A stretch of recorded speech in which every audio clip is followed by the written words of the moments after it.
Hello, everyone, and welcome back to Completing the Shelf here on YouTube and our road to the Infinity War, our analysis of the Marvel Cinematic Universe. He is Chris, I am Alex. We are back here again for another wonderful week of Marvel Cinematic Universe chattery, but not Lady Chatterley. That's completely from left field, and it's not fun to be in left field unless you're catching Infinity Stones, which, if you have one, we'll take one. We're not up against pure bribery of Infinity Stones, but hey, we'll save those bribes for another time. Today in the Avengers Infinity War trailer, everyone's fighting on a big field. I'm trying to bring us back. I see what you've done there. But before we get to Infinity War, we have to first establish that our heroes need to join together in a fight for their lives and for humanity. In this, we have the 2012, May the 4th, 2012, ironically enough, released film, The Avengers, starring Robert Downey Jr., Chris Evans, Scarlett Johansson, and many, yes, of course, Mark Ruffalo, Chris Hemsworth, Jeremy Renner, Samuel L. Jackson, Sam Jackson and his beer, yes, and amongst many, many others. So Joss Whedon. Let's start off by saying this. This is a Joss Whedon film, which just happens to fall into the Marvel Cinematic Universe. I am happy. Joss Whedon is a brilliant mind when it comes to film and television directing. You may know him from his previous work, such as Buffy the Vampire Slayer, Angel, Firefly, yes. Serenity. Yes, we're not going to get started about Firefly and Serenity. We miss those very much. We all agree. Masterpieces. And Dr. Horrible's sing-along blog. But again, Joss Whedon, awesome. Yay. He gets to do the Avengers. Very happy about that. You know, and his strength is character. And so far, the best part of the Marvel franchise is character.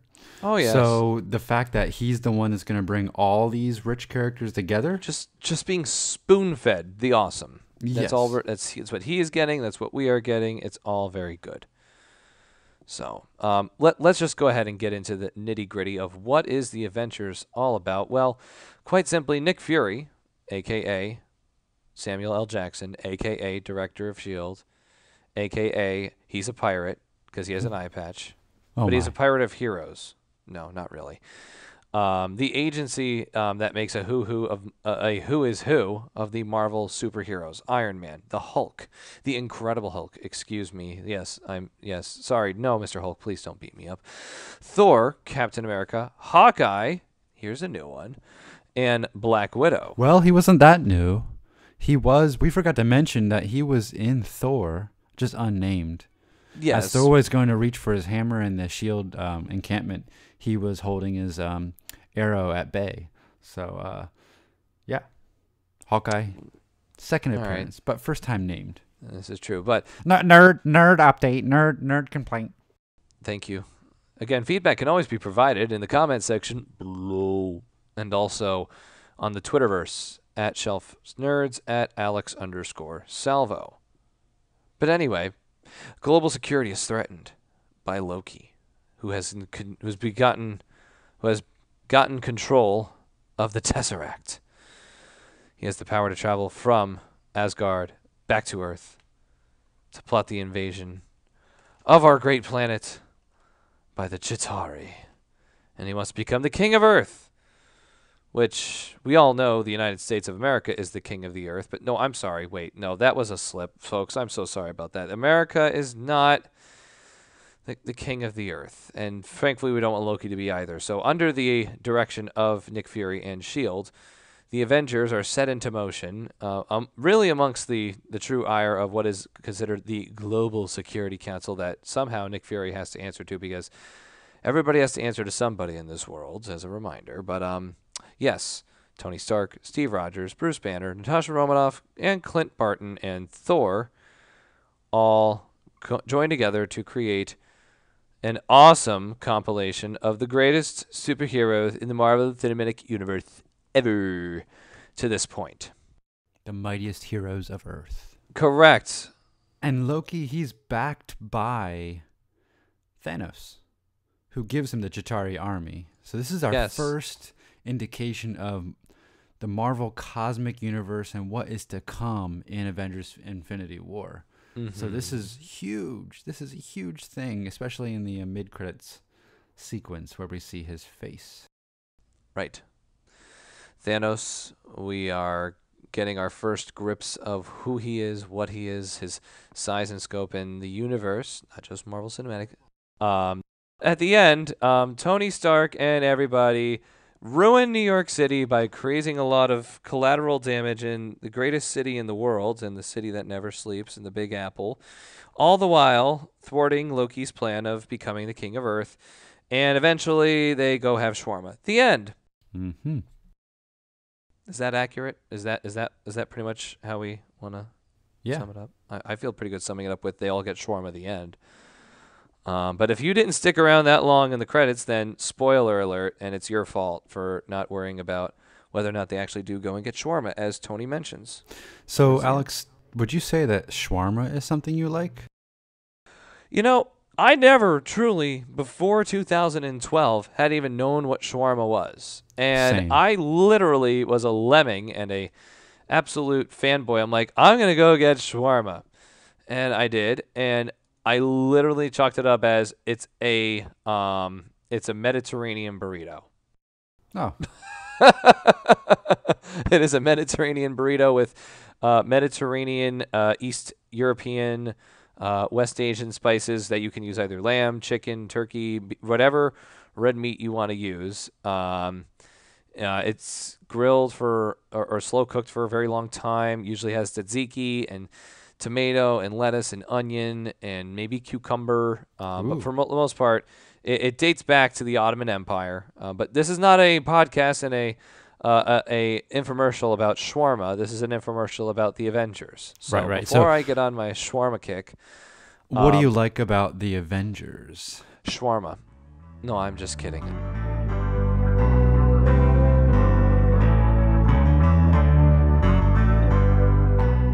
What I do like about the Avengers is that we finally get all these great superheroes to come together and have a movie about them. And for those folks who hadn't seen any of the previous films and they're just diving headfirst into this, they don't feel completely left out in the dust as to knowing what is going on or who these people are. They don't need the origin story movies to appreciate all of these folks and their superpowers. They may have possibly heard about one or all of them at some point in their lives, or they may have never heard of them. And this is their golden ticket into the Marvel Cinematic Universe. This is a great, absolutely perfect Joss Whedon directed entry into the Marvel Cinematic Universe for those who had not even known about it or had cared about it to this point. And I will say this, that when you first jump into it, you're like, okay, it's a bad dude who can control people with his stick, and that's not good. Because, again, you didn't really have to know about the entire lead up to this point in the universe. You could just jump in and like, okay, this Loki's a bad dude. This Thanos is an even badder dude. You know, I never thought of it this way, but you helped me see this. This movie is extremely accessible to a non-fan. If you haven't seen the other ones, every characterization is so strong except for Loki. Loki is the perfect villain for this film because of what happened in Thor. Right. His performance in Thor is so strong, and so you feel for him. And so he's got that 3 dimension in this film. Without that Thor movie, he's just a bad guy.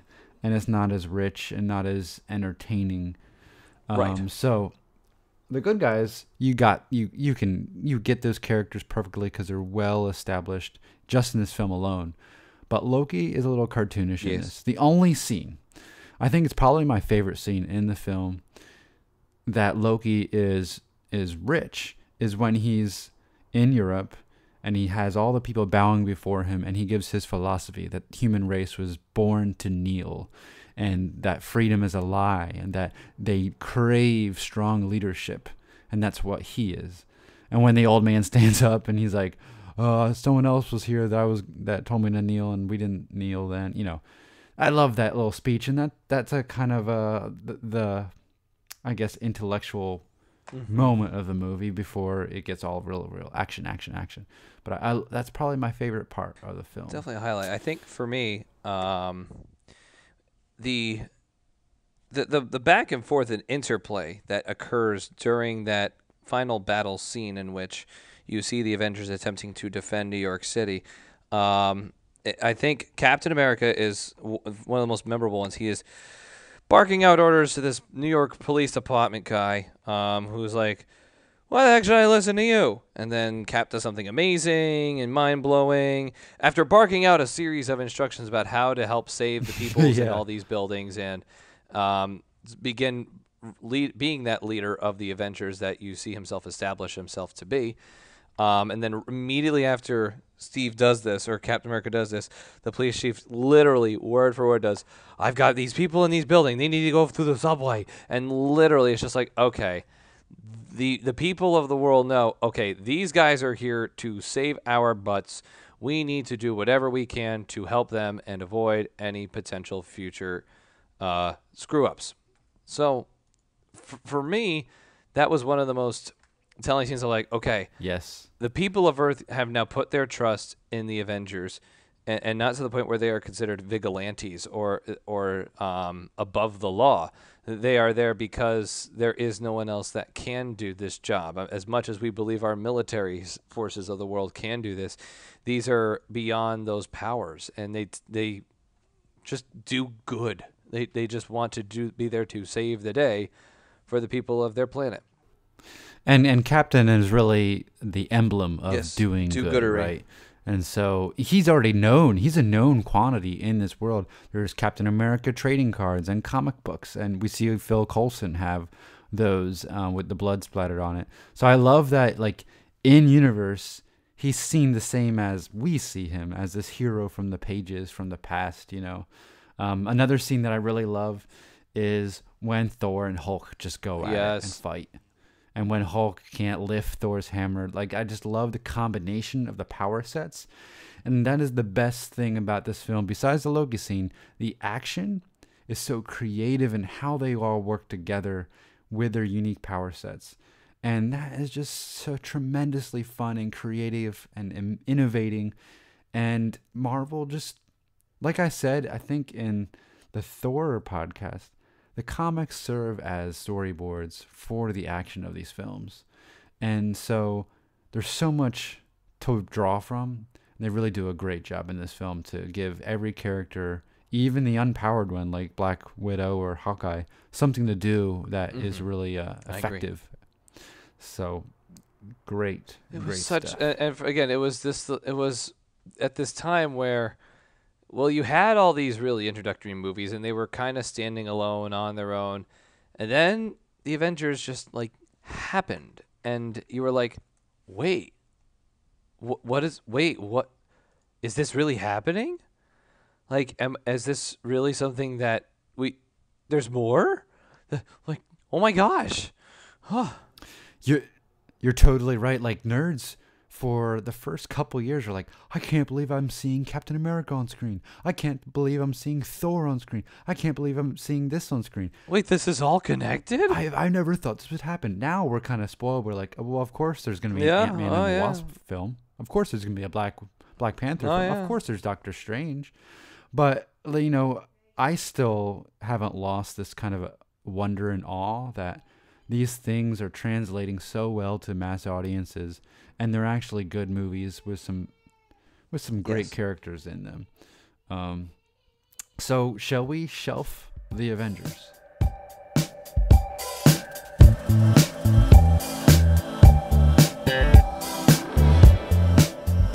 You know, I think for the first time, I think we are going to be in agreement once again, but I think it's going to be an agreement that this is a top shelf film. Oh, really? I think no. I feel like my trust is being betrayed. I feel like you're not with me on this journey to Shawarmaville. Yeah. Shall I go and shelf it? You better. Okay, I'm shelving this at a second shelf. Oh, okay. And Well, the at reason, least it's not a third shelf. oh no. It's a great movie. It's just Defend your position of the second shelf. I will, sir. Because Loki on his own is a little cartoonish in this film. You know, he relies on the previous film. So on its own, this film is a little weaker. The mass, mindless army of the Chitauri is very cliche. It's fun to watch. No problem. They had to do it that way. But, you know, it's not as thoughtful and not as well constructed and unique. The mystery skull-looking space guy that's a lackey for Thanos that Loki is like taking orders from is really cartoony, like Power Ranger bad guy, and I couldn't believe I was seeing it. It didn't bother me. I was just like, whoa, they're really going for it. And finally, I don't know. Yes. It just I don't rewatch it as much as some other Marvel movies, and so for those reasons, it's almost on that top shelf, but not quite there. All right. I think thematically, it doesn't have one solid theme either, and so you know from that level. Are you sure? I'm pretty sure it's shawarma and group hugs. I'm pretty sure that's what it's all about. Oh, you know, it might become a top shelf just because of that Thor and Loki scene where he just smashes him in the ground. That was very good. But, you know, I will do a second shelf and reserve my top shelf. I'm trying to be really picky for top shelf. See, that's the thing. This film for me was that reimagining and reawakening of, oh, this is why I used to love reading comic books when I was younger. This is why I love seeing those heroes doing these things and now seeing these come to life from the pages and having these adventures go on. And I think it was that Josh Whedon finally got to make a thing that we all loved and everybody loved him for it. I think this was an ultimate redemption for Joss Whedon. So I don't think he needed redemption, but this was definitely a more financially successful project for him. Yeah, that man needs to get paid. That's why I say it's redemption. I'm like, he needed the cheddar on this. I mean, for all this time, he was getting by off the cult followings of Serenity and Firefly, the hidden gem that is Buffy and everything else. So this finally gives him the proper acclaim and accolade that he deserved to this point. So some nerds think of him as a god, but as Steve Rogers would say, God wouldn't dress like that, man. I love that little exchange in the film too. Of course, that I butchered, but thank you everyone for joining us again on the road to infinity. Alex, can you take us out? Take us out of phase 1. As a reminder, as the train comes to a complete stop, please collect your belongings or take small children by the hand. I'm sorry. Let's say that in Spanish too? Por favor, manténganse alejado de las puertas. No, that's also not it. That's also just mostly to stay clear of the doors as you exit the Completing the Shelf channel for today. Please watch our other videos because we've done about 5 other videos to this point highlighting our road to the Infinity War and our insane project that we're doing. Maybe catch us, and we're looking forward to what we have next month, because not only will we get to be seeing one of these brand new films that are leading into the Avengers Infinity War, but we'll be discussing some even more awesomer movies up and until then. In fact, we may even start putting out more than one a week as we get closer and closer to the Infinity War. Boy, you crazy. I know. This is we are not the heroes that you had hoped for, but we're the heroes you deserve. Maybe. Probably not. But regardless. That's the wrong. You're crossing streams now, right? Oh, God, don't cross the streams.